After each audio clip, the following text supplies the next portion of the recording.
Chapter 76, Dealing with the Aftermath. Bang! The silver bullet traversed the short distance of a few meters and accurately bore into the suited clown's neck. Large amounts of blood spewed out, dyeing his skin and bow tie red. The suited clown was unable to let out a cry as his throat seemed to produce sounds of him gasping for breath. He wished to raise his arm to divert the fatal wound, but his joints appeared to be filled with glue. His motions were slow and jerky. Bang! Having entered a half-cogitation state, Klein was not stunned by the appearance of blood. He pulled the trigger once again calmly, as though it was his usual daily practice. A grisly hole appeared on the suited clown's forehead as crimson red spewed out. The luster in his eyes dimmed as the intricate revolver's might was far higher than what Klein had imagined to be.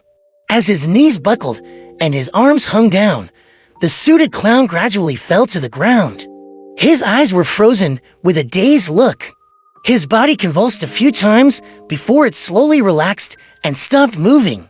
Having delivered a headshot, Klein turned around in a cool manner. He spun his revolver and allowed the empty shells to fall down. Then, dressed in his black formal suit and half-top hat, he walked towards Harson.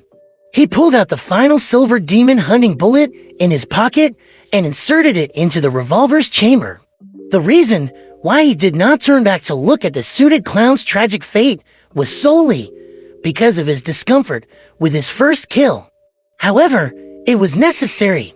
He did not know what would happen if the suited clown was under the full control of the puppet.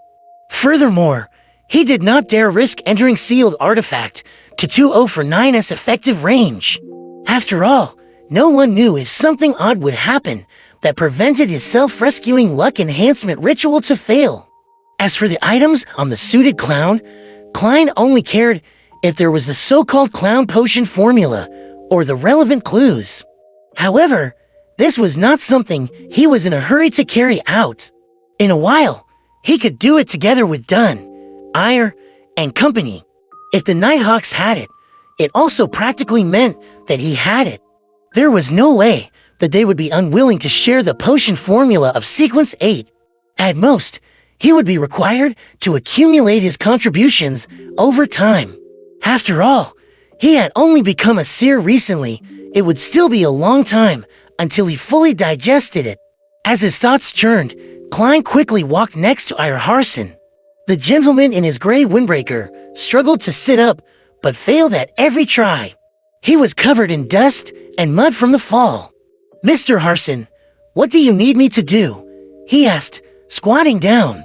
He pointed the revolver in his hand at the ground in case of a misfire. Eyre gasped for air and sighed. The monster was too strong, if not for its weakness.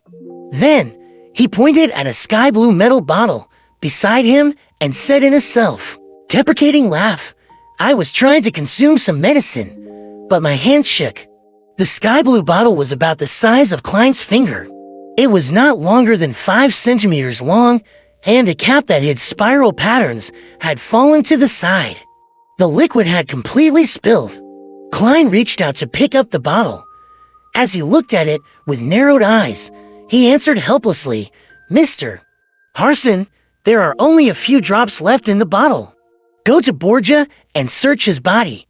In his inner pockets," Eyre said as he gasped for breath. "All right," Klein stood up and casually asked, "Is this restorative medicine? An item from mysticism? No, it only has certain restorative effects. The main goal is to stimulate our minds and squeeze out the potential of our bodies. It allows to maintain a decent state for a short period of time until we return, where we can receive treatment."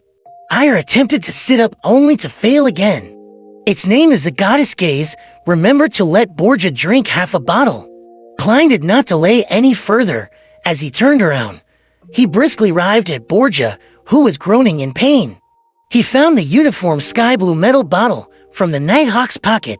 After removing the cap, he carefully held the bottle to Borgia's mouth. Having sensed it, Borgia tried hard to open his lips. The bottle was held up as dark red liquid flowed in Borgia's mouth. Klein estimated the quantity and stopped just in time. He then screwed the cap back on. The medicine was rather effective. It only took Borgia a few seconds after drinking to regain the spirit in his eyes. Furthermore, he whispered, "Thank you." With that said, he pressed down on the ground as he slowly sat up. He first dealt with his wounds before walking to the unconscious Lorota and done. Then, he retrieved the goddess gaze from the latter's inner pocket. Klein returned to Ayer's side and fed him the remaining half bottle. After Ayer panted a few times, his actions suddenly became nimbler. He stood up as though he had never been injured. "It'll help, Borgia. Help that partner of yours." The gentleman with the charm of a middle-aged man pointed at Leonard Mitchell. Klein had no objections to it. He turned around and jogged to the poet. "Leonard, there's no need. I can drink it by myself." Leonard, with his disheveled hair, smiled as he raised the sky-blue bottle.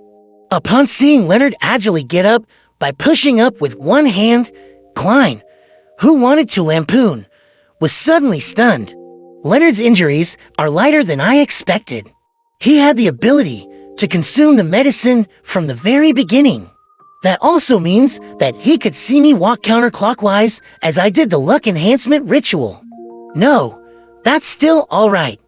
I had chanted inwardly, and the luck enhancement ritual does not appear odd in any way, or the suited clown would not have fallen for it. But even so, Leonard, who had long recovered but chose to watch by the sidelines, had seen quite a lot. Things like me not being affected by 249 and my sneak attack on the suited clown.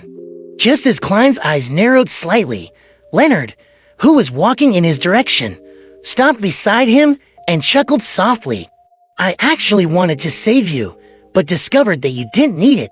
Don't mind it. There are many special people in this world that can always do things others can't, such as you." "And me?" Leonard smiled as he went past Klein and walked to the awakening Dunn and Lorota. Narcissus, Klein thought silently as he felt a lot more relaxed. From the looks of it, Leonard Mitchell hid quite a bit of secrets as he regrouped with the rest while deep in thought. He saw Captain Dunn wear a cloth and pick up the Antigonus family notebook that was covered in yellowish-brown blood stains. The notebook's cover was completely made of thick black paper. It suffused an aura from an ancient and distant time, without any signs of softening or rotting. It was nearly identical to the one he saw in his dream. He even suspected that flipping it open would only make him see the fool wearing splendid headgear. However, he soon realized that he was overthinking things since Dunn had flipped open the notebook to make a final confirmation. Klein was unable to discern the words on it due to his poor angle, but he was certain that there was no drawing of the fool with his gorgeous clothes and splendid headdress. There's nothing wrong with it. Dunn closed the notebook and held it securely. Then, he looked at Ayer and company. "Let's store this notebook and sealed artifact to 2049 behind Tingen's Chanis Gate. We can wait until all of you are recovered or Backlund sends someone over." Upon hearing that, Klein felt a little disappointed once again, but also felt happy. He wished to see the Antigonus family's notebook once more and figure out the reason for the death of the original Klein, Welch, and Naya. However, he also felt that the ancient item was filled with misfortune. It often brought catastrophe, so he did not dare touch it. Handing it to the Churk's headquarters and sealing it is considered the best choice. He secretly heaved a sigh of relief. "All right," Ayer Harson, Borgia, and Lorota nodded in unison. They then turned around and arrived beside sealed artifact to 2049. They woke each other up and stuffed the puppet, which had resumed moving, into the black chest with an opening as they monitored it strictly. "Everything is back to normal." Ayer sounded a little more relaxed. Inside the dimly lit black chest, the puppet, wrapped in oil-stained cloth, flipped over with its body creaking as it aligned its clown-painted face with the light source. On the creepy face, under the black pupil-less eyes, Two hardly noticeable crimson cracks appeared. Meanwhile, Dunn, Leonard, and Klein, who had mustered his courage, began searching the suited clown's corpse. They found paper flowers, handkerchiefs, poker cards, glass pieces, and all sorts of strange items. However, apart from that, he did not seem to carry anything of worth or potential clues. AFMM, other than the wallet, was 70 to 80 pounds and 10 plus solely Klein secretly sighed. With money in mind, he immediately looked down and inspected himself. His face nearly fell literally. His formal suit that cost several pounds had torn in 5 to 6 spots, which required mending due to his rolling on the ground. Furthermore, it was covered in dust and dirt stains. Dunn shot him a glance as the corner of his lips curved up. Losses during a mission can be reimbursed. Reimbursed upon hearing the term invented by Emperor Roselle, Klein instantly felt wonderful. Yeah, this suit just needs some proper cleaning and mending before it can be worn again. It will still be presentable. When the reimbursement comes, I can buy another set and I can take turns wearing them. HMM, I am not the kind of person that uses a reimbursement for something other than what it was intended for. However, I should consider getting a set of clothes for combat in the future, such as a black windbreaker like Captain Clothes with slightly poorer material would be much cheaper than a tuxedo TSK. Has the reason why the bastard, Leonard, doesn't like wearing formal suits been due to him having such considerations? Let Fry take care of the dead body. We'll see if he can find what the man originally looked like or find any relevant clues. Dunn touched the suited clown's face paint with his gloves. Then, they searched the innermost warehouse and saw that there were splotches of bloody flesh that looked like they had been smashed by boulders. They also saw one white bone after another that had been strewn everywhere. Ray Bieber was absorbing the power in the notebook via an ancient ritual, just like how we would consume a higher-level sequence potion. A ritual like that is full of danger. It must be performed in an environment isolated from all disturbances. And the ritual would have required him to enter a deep sleep for a certain amount of time. That was probably why he had yet to leave Tingen. Dunn guessed at the possibilities after inspecting the warehouse. Upon hearing such a description, Lorota laughed. Her black hair contrasted sharply with her pale face. Such a pity, we awakened him ahead of time.